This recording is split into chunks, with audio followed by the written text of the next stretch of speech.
ल ल भाइ। ओम जयन्ती मङ्गला काली भद्रकाली कपालिनी दुर्गा क्षमा शिवा धात्री स्वाहा सदा नमोस्तुते।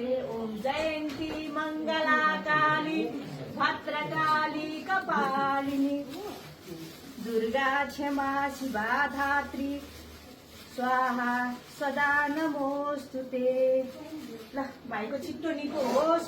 दुईटा यो खुट्टा चाहिँ छिटो भाइको चाहिँ भनौँ न यो प्रभु यो दुईटा चाहिँ छिटो निको बनाइदिनु होला प्रभु। यो गर्नु होला। अब यो दिदीको यो यो यो चाहिँ हजुरलाई यो अलिकता उ भयो है। अब यो टिका र यो जमरा चाहिँ दिदीको है। अनि यो चाहिँ किन बाबु दिदी छु नि फेरि पनि आउँछु। मैले त अब तपाईँ चाहिँ बिचरा पत्रकार भनेर कोही पनि आएनछन् बिचरा होइन। पत्रकारलाई चाहिँ कसले के गर्ने हो र होइन। अनि यो चाहिँ त मेरो साथी नसिब काफले भनिन्छ जर्मनीमा, उहाँको श्रीमती र उहाँले पठाइदिनु भएको